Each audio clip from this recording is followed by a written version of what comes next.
On Monday, January 31st, 1994, a 26-year-old mother of two named Diana Marie Lasky Ault was found dead in her home in Independence, Missouri. Early on the Monday morning, police found Diana Ault's car after they received a call about a late 1980s red Pontiac Grand Prix, which was found abandoned at the Church of the Nazarene at 19800 East Truman Road. The car's engine was still running whilst it sat in the church parking lot, about 0.8 of a mile southeast of Diana's house. A stainless steel revolver handgun, thought to be the murder weapon, was found inside her car, along with a spent round and ammunition.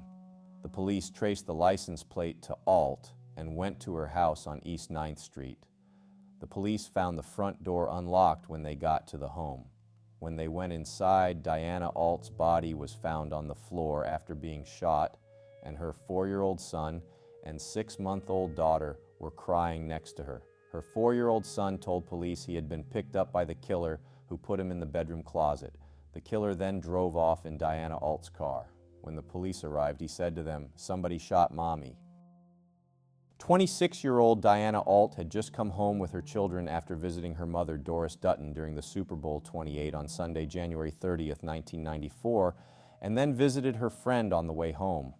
The police believed she was killed in her Eastern Independence home late Sunday by a gunman.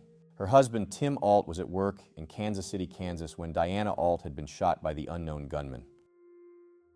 On Saturday, the 5th of February, 1994, Diana Ault's relatives and friends laid her to rest in Mount Washington Cemetery. Services began at 11 a.m. at Newcomers Noland Road Chapel. Diana Ault was a lifelong area resident of Independence, Missouri, and had received a bachelor's degree in business administration from the University of Missouri, Kansas City. On March 20th, 1994, it was reported in the Columbia Daily Tribune that the Independence Police were hoping to use satellite photos which they had acquired from a network of satellites, which took pictures at several locations at the time surrounding Diana Ault's death, to help them in their murder investigation. The news article claimed the Independence Police had started their first phase of a 3-phase process of their satellite project in mid-March. The satellite technology had been used to monitor Iraqi activities during Operation Desert Storm. It was reported on April 16, 1994, in the Kansas City Star newspaper that 3 people, 2 black males and 1 black woman, were wanted in relation to a robbery at a service station at Campbell Oil Company, 316 North Missouri 291. One of the robbers killed an attendant at the station. A child witnessed the crime occur. The gunman told Robert Newton, the male attendant who was shot to death, to put the child in the station's back room. In the same article, Diana Ault's murder investigation was brought up regarding the satellite photos. The murder of Virginia L. Williams, who was murdered in her home on March 11, 1994, was also brought up, and the article reported a Kansas City man had been charged in her death. The 3 suspects involved in the gas station robbery were apprehended around April 20th and pleaded not guilty to first-degree murder, first-degree robbery, second-degree assault, and 3 counts of armed criminal action. Leon Vincent Taylor, the gunman, was sentenced to death by lethal injection in 1995 for the April 1994 murder of Robert Newton, who was shot in the head during the gas station robbery. Leon Vincent Jackson was executed on the 19th of November 2014. On Wednesday, May 4, 1994, the Springfield News Leader reported that Joplin police officers were hoping that satellite technology could yield clues to catch the killer of Diana and Christy Kelly. The newspaper also reported that Independence Police Detective Bob West hoped the satellite images might reveal another car at the church parking area where Diana Ault's car was left abandoned. On Monday, May 30th, 1994, the Kansas City Star released a news report about children who were witnesses in 3 recent Independence, Missouri murders, which occurred from January to April 1994. On Friday, December the 2nd, 1994, the Kansas City Star released a news report about the effectiveness and value of satellite photos. It stated that experts in the technology said, The sort of photographs the satellites take simply do not provide the kind of detail police need. In May 2006, 12 years after Dena Ault was shot in her own home by an unknown gunman, Crime Stoppers asked if anyone had information which could help solve the 1994 cold case. As the years passed, with little progress, the detectives working on Dena Ault's case eventually had a suspect who was linked to another unsolved murder cold case of a 19-year-old woman named Sarah Jo DeLeon, who was found dead along railroad tracks in Kansas City, Kansas, after being stabbed over 20 times. Sarah DeLeon's car was discovered about a mile from her home, and she had not been sexually assaulted. There was a lack of blood in the area of where Sarah's body was found, leading investigators to believe Sarah had been killed in another location and then transported to the railroad tracks. In May 2016, Detective Scott Howard of the Kansas City, Kansas Police Department revealed the suspect was a love rival of 19-year-old Sarah DeLeon and was involved with an accomplice in multiple incidents involving harassment and intimidation of romantic rivals.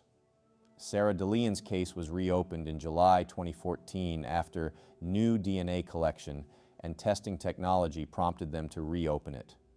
Detectives also wanted to speak to anyone in relation to another case who was at the American Inn Motel near Kansas City, Missouri, near 78th and I-70 on the night of February 13, 1987, and especially wanted to talk to anybody who may have saw a limousine there.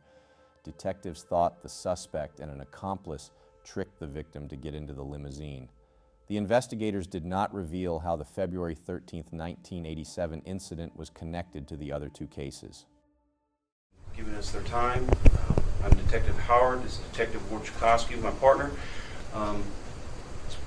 This is to inform the members of the media and the community that on December the 29th of 1989, the body of Sarah Jo DeLeon was found underneath 435 in Walcott area in Kansas City, Kansas. Sarah sustained an injury to her head and was stabbed multiple times. Sarah's black Mustang was found underneath the overpass of I-70 at 78th Street sometime that same morning. The case was thoroughly investigated in 1989 by Kansas City, Kansas Police Department and Metro Squad of the greater Kansas City area, and has continued to be investigated over time in different periods of time and reopened. In July of 2014, Kansas City, Kansas Police Department Homicide Unit began actively investigating this case again. Throughout this investigation, Kansas City, Kansas Police Department has worked with the Metro Squad, the Johnson County Crime Lab, the Kansas Bureau of Investigations Crime Lab, and Independence Police Department. More recently, we have actively partnered with the FBI, West Jordan, Utah Police Department, and Swornson's Forensics, which has allowed us to access the cutting-edge forensic technology that has permitted us to test samples previously uncontemplated by other methods. The investigation into Sarah's death is almost complete, and we will be submitting the case to the Wyandotte County District Attorney in forthcoming weeks. During the course of the investigation, it has been determined that Missouri authorities believe this case is linked to the January 30th, 1994 homicide of Dena Ault in Independence, Missouri. In the course of the investigation, we have also determined that the suspect and an accomplice have been involved in multiple incidents involving the harassment and intimidation of romantic rivals. It has also been determined that the suspect and an accomplice may have been involved in an abduction by deception on February 13th of 1987, in which the victim was tricked into leaving her home in a limousine and was taken to the American Inn Motel in the area of 78th and I-70 in Kansas City, Kansas. It is believed that guests or other Patrons of the area may have noticed unusual circumstances or observed suspicious individuals or activity. We asked for tips regarding the February 13th, 1987 incident. We are working to investigate all evidence and other incidents involving the suspect in this case. Under Kansas law, evidence and other crimes may be used in the prosecution to prove motive, intent, plan, preparation. We are asking anyone with information to contact the Kansas City, Kansas Police Department Homicide Unit or the TIPS hotline. The suspect in the December 1989 unsolved murder of Sarah Delian and the January 1994 unsolved murder of Dena Ault was 48-year-old former realtor Carolyn Heckert from Smithville, Missouri. Carolyn Heckert, who was a 21-year-old postal worker in 1989, was connected to Sarah Delian because Delian was a love rival to Carolyn because she was dating Carolyn's ex-boyfriend, Matt Utland. Sarah Delian was murdered 2 days after this photo was taken with Matt Utland. In 1989, Carolyn Heckert also worked with Dena Ault's husband, Timothy Ault, for the U.S. Postal Service. She was having an affair in 1994 with Timothy Ault when Dena Ault had been shot in the neck by a masked gunman with Timothy Ault's gun, taken from their bedroom as she was in the kitchen. Timothy Ault wanted to go back to Dena around the time of her murder. Dena Ault, around the time leading up to her death, had complained to the police about harassing, threatening phone calls from a woman allegedly being Tim's mistress, saying that her kids would be raised without her, and Dena noticed red lipstick was scrawled on her bathroom mirror with the words, "Thanks for the use of the bed." The police working on Dena Ault's case could never get enough evidence to charge Carolyn Heckert for Diana's murder.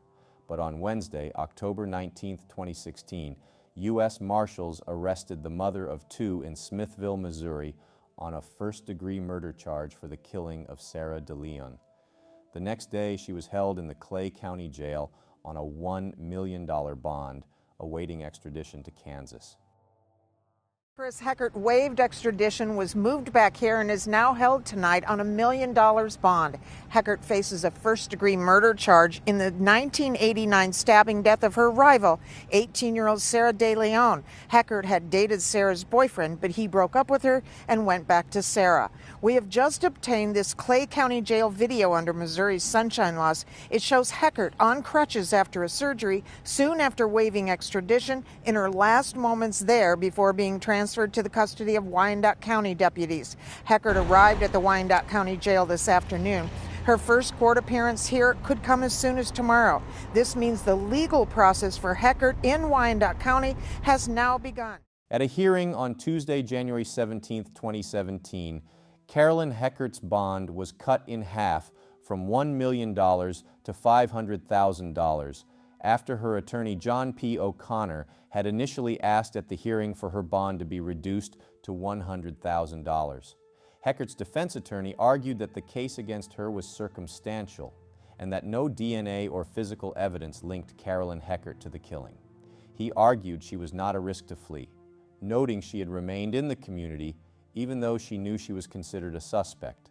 Assistant District Attorney Jennifer Tatum objected to a bond reduction for what she called a gruesome crime in which the victim was stabbed more than 20 times. She said there are 4 or 5 witnesses who have come forward to testify. Some of them have said they are afraid of Heckert. Tatum said Heckert had engaged in a pattern of harassing and intimidating behavior toward other people. On Friday, the 7th of April, 2017, Wyandotte County Judge Aaron Roberts dismissed the case against 48-year-old Carolyn Heckert, and the first-degree murder charge against her in connection with the 1989 cold case murder of 19-year-old Sarah Delian was dropped. John P. O'Connor, an attorney for Carolyn Heckert, was asked about why the judge dropped the charge against his client, and he said there were a number of factors that prompted the judge to drop the charge, but he did not want to discuss the specifics of the case. O'Connor said prosecutors could refile murder charges against Heckert in the future, but he was happy his client can go home and be with her children after she had spent 7 months in custody at the Wyandotte County Detention Center. the judge believed there was reasonable suspicion that Heckert was involved, but there was not enough probable cause because there was nothing beyond motive and behavioral evidence that could connect her to the crime. John Gramowski, another attorney for Carolyn Heckert, told KCTV that the prosecution presented a lot on motive, but had no physical evidence and no witness putting Carolyn Heckert at the scene of the crime. Sarah DeLeon's brother, Matt DeLeon, told Fox 4 that he was angry at the judge's decision and was not happy with the justice system, but viewed the outcome as another roadblock on the road to finding justice for his sister. In March 2022, the FBI reopened the nearly 30-year-old cold case murder of 26-year-old Independence, Missouri woman Dena Ault. Bill Lasky's prayers for justice in his daughter's murder may finally be answered. I just leave it up to the Lord. That's all I can do. Just after midnight on January 31st, 1994, Independence police found 26-year-old Dena Ault brutally murdered, her 2 young children nearby. Who killed this young mother? Just a special little kid. Has remained a mystery for nearly 30 years. We're very cautiously enthusiastic. Independence Task Force Officer Lauren Freeman and Jonathan Spaeth, special agent with the FBI's Violent Crime Task Force, talked to the KSHB I-Team exclusively, revealing they're reopening the investigation. I will say there are new leads, and we're going to follow those leads wherever the evidence takes us. The Independence Police Department asked the FBI to help them with this unsolved murder, and for the past 3 years, several task force officers have reworked the case. Took everything out of the bags at Independence. We looked through each bag, and then we determined from there what can be retested and what couldn't be retested. They're relying on new technology that wasn't available in 1994, including advancements in DNA analysis. And in consulting with FBI's forensic laboratory, we submitted new items to them for testing. From that standpoint, we're able to give a fresher look to certain pieces of evidence in that case. The case started on Super Bowl Sunday. The Dallas Cowboys had just defeated the Buffalo Bills. Dena Ault returned home late from a watch party with her 4-year-old son and 7-month-old daughter. The I-Team learned a killer, lying in wait, shot Ault at close range in the left side of her neck with a single bullet. Her young son telling police someone shot his mommy. Police made this gruesome discovery after responding to the Trinity Nazarene Church just a half a mile away from Ault's house. According to police reports, neighbors reported a suspicious car in the church parking lot, saying they saw 2 people inside. Police learned that car, a red 1989 Pontiac Grand Prix, engine running, keys in the ignition, unoccupied, belonged to Ault. They examined the inside of the vehicle, and in their examination, they discovered a firearm. Police identified that gun as a .44 Magnum. 1 bullet had been fired, 2 live rounds were still in the cylinder. Task force members hope renewed attention to the case will trigger someone's memory. Yes, what any potential witness in this case would have to say would be important. Although prosecutors have never charged anyone in Ault's case, investigators uncovered a connection between her murder and the 1989 brutal stabbing of 18-year-old Sarah DeLeon in Kansas City, Kansas. The connection? This woman, Carolyn Heckert, who had an affair with Ault's husband and who had also dated DeLeon's boyfriend. In 2016, Wyandotte County prosecutors charged Heckert with first-degree premeditated murder and DeLeon's death. But 6 months later, a judge dismissed the case, saying there wasn't enough probable cause to move forward with a trial. We asked if Heckert, who has publicly denied any involvement in Ault's murder, is now on the task force's radar. We are starting from the beginning, so it's just a fresh look at it, and then we'll start from the beginning and go down the road that the evidence takes us. Evidence he and the task force hope will bring justice to Ault's family. My message to the family is that Dena has not been forgotten. We're still continuing to put all the investigative resources that we have available towards the case. Lasky hopes after all these years, investigators find the evidence they need so his daughter can finally rest in peace. And whether it be in my lifetime or not, I'm not sure. So I don't know if I'll have another 28 years to wait for the verdict. It has been 30 years since 26-year-old mother of 2, Dena Ault, was found murdered in her home in Independence, Missouri on January 31st, 1994. The investigators in her case had found a suspect with a motive, but no charges were ever filed against them. Hopefully the FBI can find a solution through new leads and new analysis of the crime scene evidence to help solve the crime.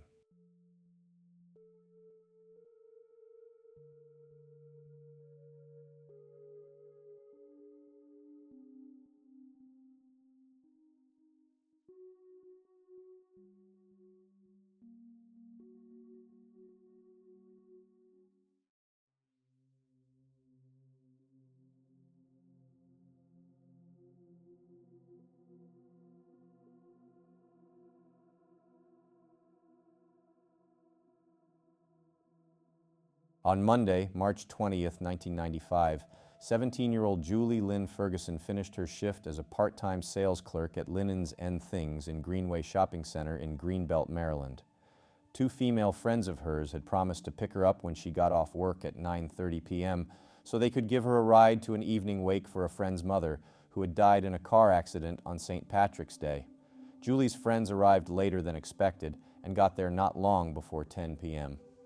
When they got there, they had found Julie's bag, her purse and a soda bottle sitting on the concrete curb by the store. Julie Ferguson was not there and had disappeared. Her friends called her mother, Pat Ferguson, who lived less than a mile away and had talked to her daughter briefly on the phone 30 minutes earlier.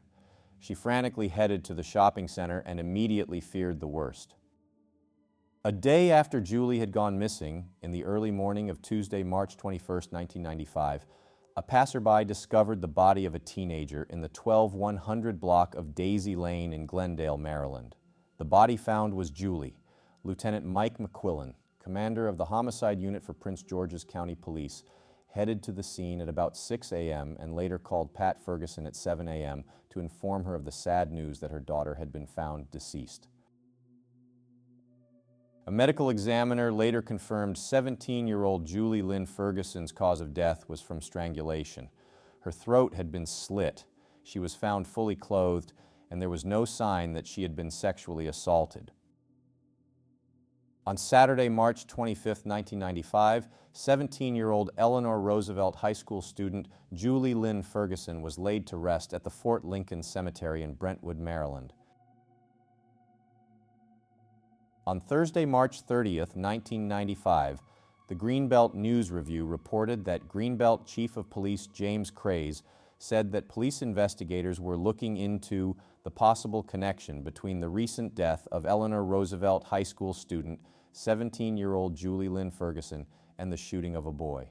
Julie testified briefly as a character witness for Nicholas Terabrood, who was accused of being involved in a shooting that killed a 13-year-old Greenbelt boy named Carlton Francis Brown II at the trial for the murder in January 1995. Nicholas Terabrood was acquitted of all charges. Jerome Newton was convicted and sentenced to 50 years in prison for firing the shot that killed the 13-year-old boy. On April 6, 1995, the Washington Times released an article about the Prince George's County Police wanting information about a car which was seen about the same time as Julie was seen waiting at the shopping center. The police were looking for a maroon or burgundy 1988 or 1989 Volkswagen Jetta, which they believed was involved in the abduction and murder of Julie Ferguson. The vehicle had also been seen on Daisy Lane about the same time as the police believed her body was left there. Police were asking the public to identify the owner, driver, or occupants of the Jetta. A $22,000 reward was offered for information leading to the arrest and indictment of Julie's killer or killers. In May 1995, Prince George's County Police released information and a sketch of a man they wanted information about to determine if he was responsible for the unsolved March 1995 murder of 17-year-old Julie Ferguson. Corporal Michael Montgomery said the man is very persistent in trying to get women to help him find a non-existent address. The police believed he was the driver of a small red or maroon Volkswagen Jetta or similar vehicle. The police said that the unidentified man had been trying to lure women in the College Park and Beltsville areas into his car. The unidentified male was described as being a white male between 30 and 40 years old with light brown hair and reflective glasses. In August 1995, the Prince George's County Police revealed they have conducted more than 100 interviews and had at least 300 dead-end leads. The Prince George's County Police were still seeking information and believed a man driving a maroon Volkswagen Jetta or similar car, who they described as being white, clean-shaven, and in his 30s, with short blondish red hair and reflective sunglasses, might be the person who kidnapped and murdered 17-year-old Julie Ferguson. Witnesses said the man had tried to coerce young women, including several University of Maryland students, into his car. On October 19, 1995, the Greenbelt News Review reported that a suspect had been taken into custody in connection to an alleged attack on September 19, 1995, on a Delaware woman whose throat was cut, an attack similar to the one on Julie Ferguson. The Delaware woman survived. The suspect was 38-year-old Douglas De Silva, a resident of Lanham. Prince George County Police spokesman Royce Holloway said that the county police were exchanging information with the Delaware authorities to learn if there are similarities between the Julie Ferguson murder and the attack in Delaware. It was later revealed fingerprints and DNA evidence did not match and link Doug De Silva to the September 19, 1995 sexual assault and brutal knife attack on 30-year-old Kay Robinson. Kay Robinson survived the attack after having her throat slit and was convinced Doug De Silva was the man responsible, and police did believe Doug De Silva looked like the composite sketch. But a decade later, a DNA search through the combined DNA index system found a match to another man named Mark Eskridge, who lived in Kay's neighborhood in Laurel, Delaware at the time of the attack. In January 2006, Mark Eskridge pled guilty to the attempted murder and rape of Kay Robinson and was given a life sentence and an additional 20 years for the crime. A year passed and the case was still unsolved. On the first-year anniversary on March 21, 1996, classmates of Julie Ferguson held a vigil in her memory. It was the year 2000, 5 years had passed, and the murder of Julie Ferguson still remained unsolved. Sergeant Norton Miller, commander of the Cold Case Unit in Palmer Park, said investigators reviewed and reorganized all the information relating to Ferguson's death in the last 5 months. He said original witnesses were interviewed again, and new witnesses turned up with additional information, including descriptions of the suspects. The authorities were still seeking new clues and wanted information on 3 individuals after a witness came forward who had seen 3 of them in a red or burgundy Volkswagen, possibly a Jetta in the parking lot outside the shopping center. Police were looking for an African-American woman who was in her late teens or early 20s in 1995. She was described as 5 foot 9 inches tall, 140 pounds with short hair, wearing a dark thigh-length coat, white tennis shoes and jeans at the time of Julie's disappearance. A second suspect was described as an African-American man in the same age range, 5 feet 9 inches tall with a small build, clean-shaven face, and a neat haircut. He was wearing dark pants and a multicolored silk shirt at the time. The third suspect was described as an African-American man. Police said that they recovered physical evidence from some of Ferguson's belongings and had identified a possible suspect, but would not release the suspect's name or any other information about the suspect or their investigation. On Saturday, March 21, 2015, on the 20-year anniversary of Julie Lynn Ferguson's death, her friends and family held a candlelight vigil in hopes of helping lead to an arrest in the case. In the year 2022, in Season 23, Episode 12 of On the Case with Paula Zahn, which covered the Julie Ferguson unsolved murder case, the show revealed information in regards to persons of interest, physical evidence, and DNA.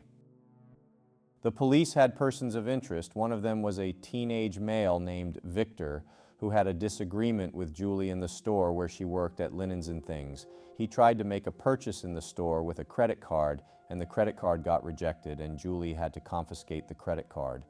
The young man was very angry Julie wouldn't give the credit card back to him. A witness from the store heard him threaten to get even with Julie over the incident. He said he would kill her and leave her body on the side of the road. Victor was a local high school student who knew Julie.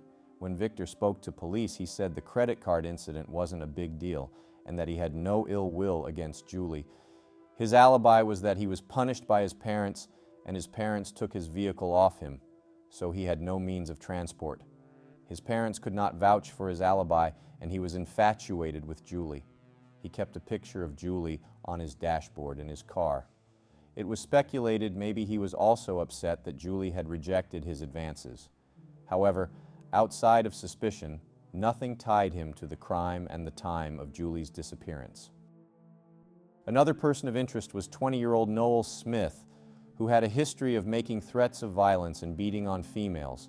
He had tried to ask Julie out just weeks before she was found murdered. Julie wasn't interested in him, rejected his advances, and supposedly argued with her in the Linens and Things store.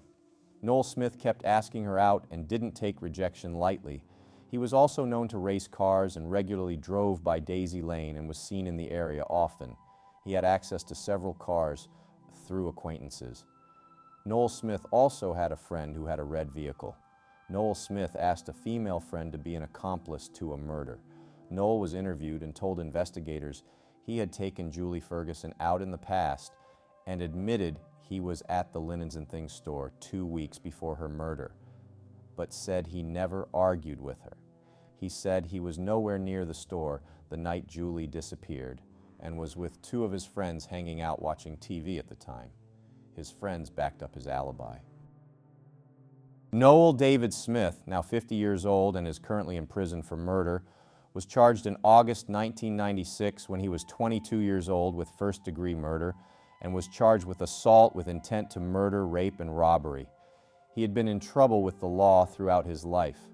Whilst he was in custody on a drug charge, he allegedly told another inmate that he killed Julie Ferguson and kept bragging about it, which he later denied when asked by investigators. Doug De Silva was another person of interest after he was arrested in connection to the September 19, 1995 knife attack and sexual assault of 30-year-old Delaware resident Kay Robinson. He was later cleared of any wrongdoing after spending a year incarcerated. His fingerprints and DNA did not match the evidence, and Mark Eskridge was later convicted. Doug De Silva, who was a Lanham, Maryland resident, told investigators he regularly went to the Greenway Shopping Center and said he saw Julie Ferguson sitting on a wall the night she went missing and wondered what a pretty girl was doing sitting there alone. He also owned a red car. He also lived within a couple of miles of Daisy Lane, where Julie's body was found. In the Paula Zahn episode, Prince George's County Detective Bernard Nelson talked about the physical evidence and claimed that with new technology, they're trying to see what can be done with the touch DNA and the items they had acquired from the crime scenes. He said a cold case team was now investigating Julie Ferguson's case. He also claimed Noel Smith was still a strong person of interest. In an October 2023 post on the Justice for Julie Ferguson Facebook page, it revealed that a witness observed a Ford Black Mustang 5.0, newer model with ground effects, chrome rims, wing on back, with shiny tinted windows, pull forward and then backed up and spoke to Julie Ferguson. The occupant of the vehicle was described as a white or Hispanic male with brown hair. They had both windows down. It has been 29 years since 17-year-old Julie Lynn Ferguson was tragically murdered, and hopefully her case can be solved with new information from the help of the Prince George's County Cold Case Unit investigating her unsolved murder.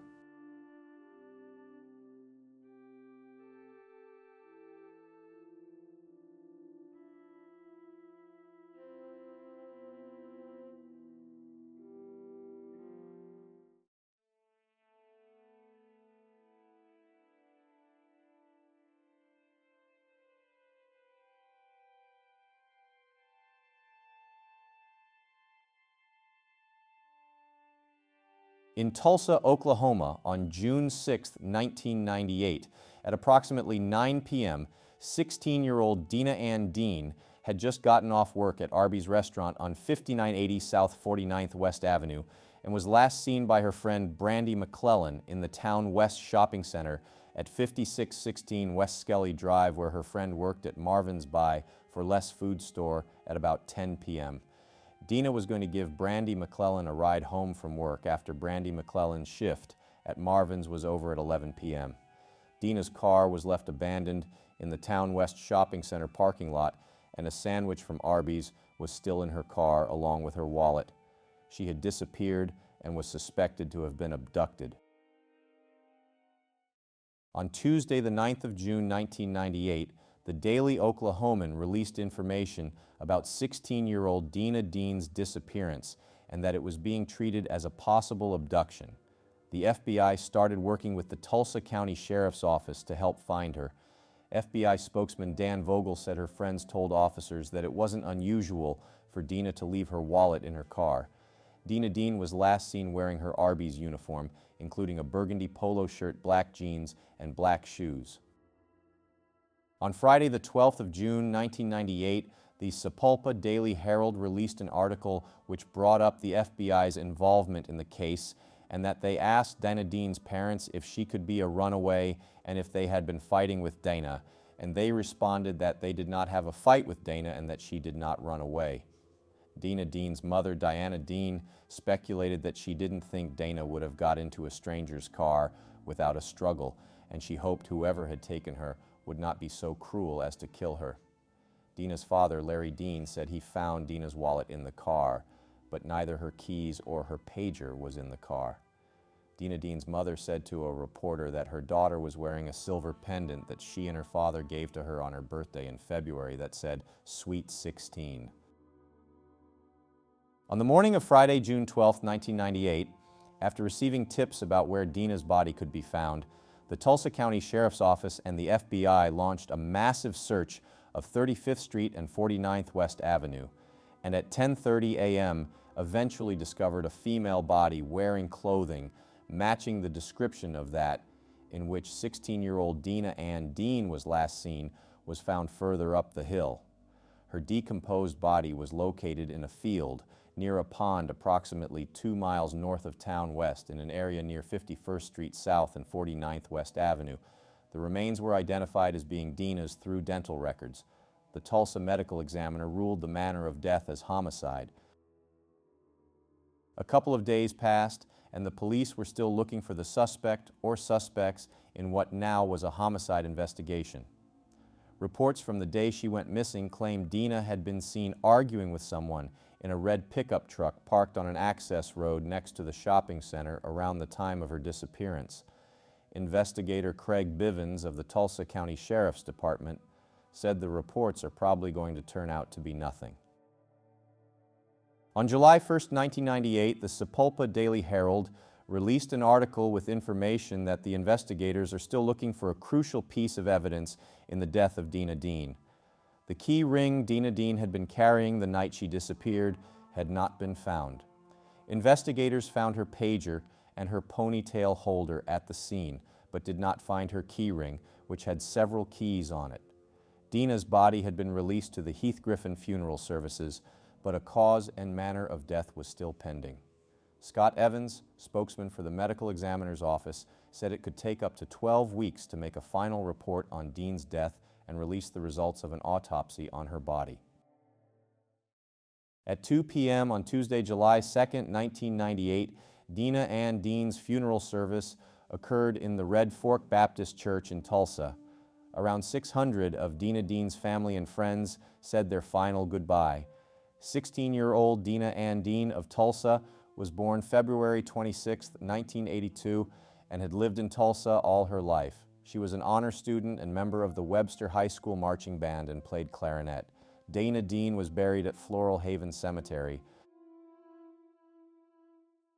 On July 2, 1998, the Sapulpa Daily Herald reported that 2 investigators from Tulsa County Sheriff's Department traveled to San Diego, California on July 1st to meet and talk with a friend of a possible suspect in the Dena Dean murder case. Captain Bill Bass and lead investigator Craig Bivens made the trip because they believed the possible witness, described as a young man, may be more willing to provide vital information about the murder probe. The police felt that because the witness was away from his friends in Tulsa, Oklahoma, that he will be more comfortable discussing what he knows about the case. The witness was reportedly on a visit to the San Diego area, the police said. Investigators interviewed the same witness some weeks back, but were hoping he could provide new information to help the investigation.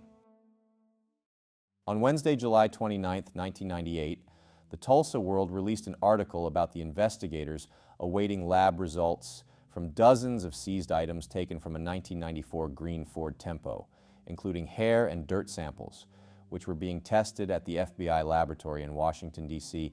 Tulsa County Undersheriff Bill Thompson said they were not close to an arrest. It was also revealed a young man she was seeing had been questioned by the police. In an affidavit, it claimed Dena Dean told another friend that she and the boy had a sexual relationship, and that she told him on June 4th, 2 days before she went missing, that she was pregnant. It also claimed she went to Marvin's food store where the male worked to visit him on the evening of June 6, 1998, the day she disappeared. Dena told the girlfriend that when she told the boy about the pregnancy, he had a shocked look on his face and he went home sick shortly after getting the news, the affidavit said. Dena told the girlfriend at the grocery store that she was going to meet the boy in the parking lot, but she never returned. The boy later said that when he left work, he saw Dean's car in the parking lot, but that she was not in it. The young man she was seeing was 18-year-old Michael Converse from Tulsa, Oklahoma, who worked at Marvin's food store. He was 2 years older than her, and her parents did not know she was seeing him. According to an affidavit, when investigators questioned him about what Dena said, he reportedly told them that he did not know Dena well and that they did not have a sexual relationship. He also said that he did not see her the night she disappeared and that he had gone bowling after work. He took 2 polygraph tests and they indicated that he was being deceptive during questions about his alleged sexual relationship with Dena Dean, whether he had seen her the night she disappeared, and whether he had any knowledge of her whereabouts. In early August 1998, Reverend Chris Philbeck spoke to drivers, crews, and families during pre-race services at Tulsa Speedway and took to prayer. Dena Dean regularly went to the Tulsa Speedway, and her father, Larry Dean, was a pit crew member and push truck driver. On Sunday, August 30th, 1998, 44-year-old Gary Jenkins, the Daniel Webster High School band director, passed away unexpectedly. Dena Dean was in the high school band and played clarinet. On Tuesday, the 20th of October, 1998, the Sapulpa Daily Herald released an article about the Tulsa County Medical Examiner's Office releasing medical reports and revealed that 16-year-old Dena Dean's cause of death was ruled undetermined and an anatomic cause of death could not be determined. But the manner of her death was being ruled as a homicide. It was also revealed that according to the medical examiner's report, Dena Dean suffered a fractured mandible suggestive of a blow directed to the right side of the jaw. The police were also waiting on results of tests which were being conducted on dozens of items which were seized from a car belonging to 18-year-old Michael Converse, a male acquaintance that Dena told friends she was having a sexual relationship with. On Sunday, the 10th of January, 1999, the Tulsa World released an article showing statistics of 51 1998 Tulsa, Oklahoma homicides, their locations with closed and open cases and police shootings. Only the killing of 16-year-old Dena Ann Dean remained unsolved for 1998, but the investigators promised to make an arrest before 1999 was out. On June 6, 1999, on the first year anniversary since 16-year-old Dena Ann Dean had disappeared, a candlelit vigil was held in her memory. Her parents remained hopeful her case would be solved. Larry Dean spoke at the vigil and said, "Whoever did this is still out there, and that girls Dena's age are not safe." 2 years passed, and Tuesday, the 6th of June, 2000, marked the second-year anniversary of 16-year-old Dena Dean's murder. The parents of Dena Dean, Larry, and Diana Dean were still hurting and missing their daughter. Diana Dean told the Tulsa World that she has suspicions about who did it. Tulsa County Sheriff's Department investigator Craig Bivens said that leads have dwindled, but the murderer will be caught one day. In September 2002, the Tulsa County Sheriff's Office asked for help in investigating the 1998 unsolved murder of Dena Ann Dean. A $10,000 reward was being offered, along with the Citizens Crime Commission's $2,000 reward for information leading to the arrest of a suspect. On Tuesday, the 29th of October 2002, the Tulsa County Sheriff's Office announced the creation of a task force to step up the investigation of 15-year-old Dena Ann Dean's homicide. The Dena Dean Cold Case Task Force was created in an attempt to stimulate new leads in the case. Detective Fred Cotton said investigators have some good leads, but need additional evidence to get charges filed that will result in a conviction. On Tuesday, the 19th of November 2002, 20 days after a new task force was created to investigate Dena Dean's 4-year unsolved homicide case, the Tulsa World released an article revealing that at least 10 new potential witnesses had been found by detectives or had come forward since the formation of the Dena Dean Cold Case Task Force. Detective Fred Cotton said they have at least 2 different leads that seem to be substantial. The new leads enabled detectives to search a Tulsa County home on November 8th, seizing property that included computer equipment, a camera, and a day planner, according to the search warrant affidavit. The target of the search warrant was a male friend of Dena Dean's. He had not been arrested or charged with a crime. On July 16, 2003, the Tulsa World released an article revealing that investigators had developed new evidence through DNA testing. Tulsa County Sheriff's Detective Fred Cotton revealed that evidence collected in the investigation was resubmitted to the Tulsa Police Department's crime lab in May 2003. On July 3rd, lab analyst Valerie Fuller notified deputies that she had developed 3 unknown male DNA profiles from the evidence. The profiles were created by testing items recovered from the vacant field where Dena Dean was found and the car belonging to one of the primary suspects. Detectives served 2 search warrants on July 14, 2003, seeking biological samples from Michael Converse and his father, Robert Converse, to compare with the DNA profiles. Michael Converse lived 1/4 of a mile from the vacant lot in the 4800 block of South 49th West Avenue, where Dena's body was found. Dena Dean had told him he was pregnant, but wasn't telling the truth, and she was not pregnant. On July 15, 1998, deputies searched Michael Converse's car and took a swab from the passenger side of the car and seized a white sock, a cigarette butt, and a baseball cap. Detective Fred Cotton said that the Tulsa Police Lab was also retesting evidence that was sent away to be tested by the FBI. The investigation reportedly had turned up 4 serious suspects in the case. Fred Cotton said the tests provided deputies with their first DNA profiles of an unknown potential suspect. Fred Cotton said the lab analyst told investigators that results from the DNA comparisons shouldn't take more than a month. 12 years after Dena Dean's murder, her parents, Larry and Diana Dean, led a cold case event as the investigation continued into their daughter's unsolved homicide. 14 years after Dena Dean's death, on Wednesday, July 6, 2012, Dena Dean's family gathered at the town West Shopping Center to search for more clues. Her father, Larry Dean, said that he had 2 persons of interest in mind, and they still live in this neighborhood. He said both of the suspects each had their cars very thoroughly cleaned around the time she went missing. 15 years passed, and on the 15th year anniversary on June 6, 2013, the family of Dena Dean still had not lost hope in bringing the killer or killers to justice. On June 5, 2014, the Tulsa County Sheriff's Office announced it would establish a mobile cold case command post on Friday, June 6th in the Town West Shopping Center. On the 18th year anniversary, the Tulsa County Sheriff's Office announced the creation of a cold case task force that would be re-examining Dena Dean's unsolved murder case.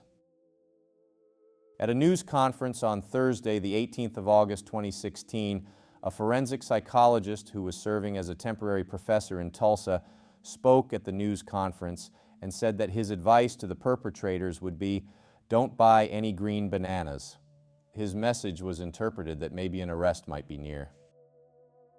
On July 22, 2017, the father of the young man who was seeing Dena Dean at the time of her murder made a cryptic Facebook post.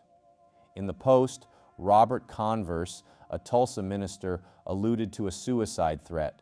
Robert Converse had found out investigators were looking into him and wanted to know car information after his insurance company notified him that the Tulsa County Sheriff's Office wanted his car information history and a VIN number on a car he had sold. On Thursday, August 31st, 2017, at the Promenade Mall in Tulsa, the Tulsa County Sheriff's Office Cold Case Task Force announced their partnership with the Tulsa Crime Stoppers. On December 4th, 2017, News on 6 Lori Fulbright revealed that the Tulsa County Cold Case Squad are now looking for and want to talk to 3 potential witnesses.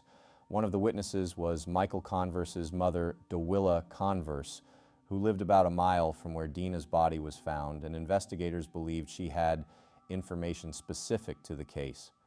Another witness they wanted to talk to was a woman named Samantha. The investigators said about a year and a half ago, prior to December 2017, she was drinking at the It'll Do Lounge and told someone she knew about the suspects and named names. The third witness they wanted to talk to was a security guard who worked at a bingo parlor in the Town West Shopping Center the night Dena Dean disappeared on June 6, 1998. Investigators believe he saw the suspect vehicle fleeing the parking lot after Dena was kidnapped. Cold Case Squad is stepping up its efforts to find the person who murdered 16-year-old Dena Dean back in 1998. Sources tell me investigators are now looking for and want to talk to these 3 potential witnesses. First is Dewilla Converse. Sources say she lived about a mile from where Dena's body was found. Investigators believe she has information specific to this case, and they are now asking her to come forward. They are also looking for a woman named Samantha. They say about a year and a half ago, she was drinking at the It'll Do Lounge and told someone she knew about the suspects and named names. Investigators don't know her last name, but they do believe she lives in the West Tulsa area. And finally, a security guard who worked at a bingo parlor in the Town West Shopping Center the night that Dena Dean disappeared, June 6th of 1998. Investigators believe he saw the suspect vehicle fleeing that parking lot after Dena was kidnapped. Dena went to the Town West Shopping Center that night to meet a friend. Her car was found there, but she was not. Searchers found her body 6 days later, less than 3 miles away from the shop. In December 2017, investigators tried speaking to Michael Converse's mother, Dewilla Converse, but had no luck, and then tracked down Michael Converse at a restaurant, but let him go and did not speak to him. They then tracked down Thelma Converse, a mother of 3, Michael's wife, who had been with Michael since 2003, who had filed for divorce and had left the home and moved in with her parents. Investigators tracked her down, but she acted like she did not know much about the Dena Dean case and said very little. On Tuesday, the 12th of December 2017, after getting a tip, the Tulsa County Sheriff's Cold Case Task Force served a warrant for DNA in Rogers, Arkansas. The warrant was to do with Robert Converse's brother and the uncle of Michael Converse, Alden Stephen Converse, who went by Stephen Converse. He lived in Oklahoma at the time of Dena Dean's murder. A buccal swab was taken from Stephen Converse, and his DNA was needed to compare to unknown male DNA from a washcloth and cigarette butt found from inside Michael Converse's green Ford Tempo and from a cigarette butt at the crime scene, which were similar and believed to be from the same individual. The DNA did not match Robert or Michael Converse, but was similar enough to be possibly from a relative. Michael's green Ford Tempo was found hidden away in Stephen's garage close to around the time of the murder. Stephen Converse was not at his home in Rogers, Arkansas, but was at the Willard Walker Heart Cardiovascular Clinic in Fayetteville, in another county, and had just had surgery. The investigators took his DNA from there. Investigators believe Michael Converse's green Ford Tempo was used to transport Dena Dean's body, and that the motive for killing Dena was because she told Michael she was pregnant on June 4th, 1998, 2 days before she disappeared. She was not telling the truth to Michael and was not pregnant. She was going to tell him on June 6th at Marvin's food store where he worked that she wasn't really pregnant. Michael Converse, his father Robert Converse, and his uncle Stephen Converse were the suspects in the 1998 unsolved murder of 16-year-old Dena Ann Dean. Robert Converse, who was at Table Rock Lake, Missouri just before Dena disappeared, was called on June 4th by Michael, and Michael may have told his dad Dena had told him she was pregnant.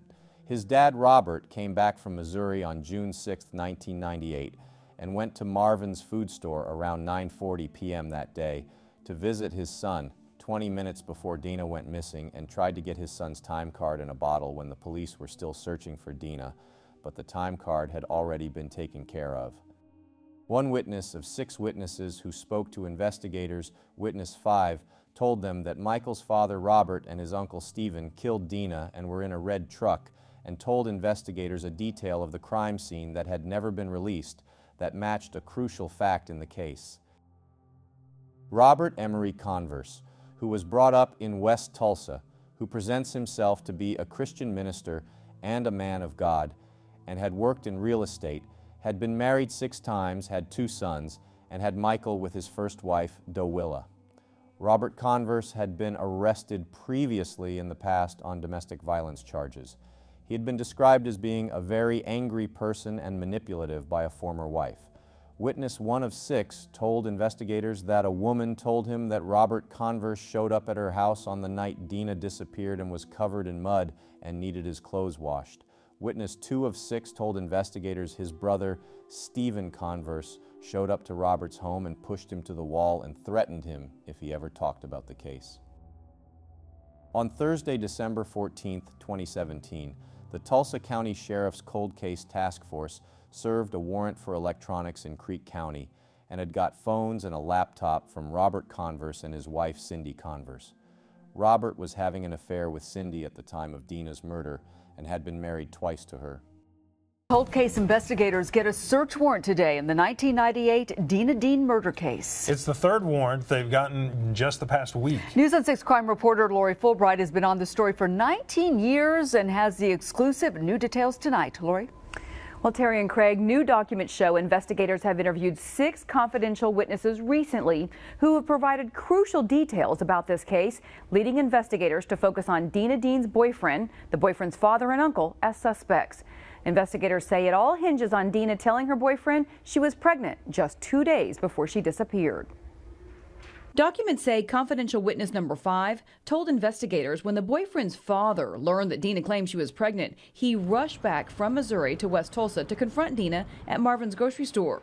That's where her car was found later that same night, but Dena had disappeared. A lot of people know information on this case. Documents say witness number 5 told investigators it was the boyfriend's father and uncle who killed Dena, and they were in a red truck at the time.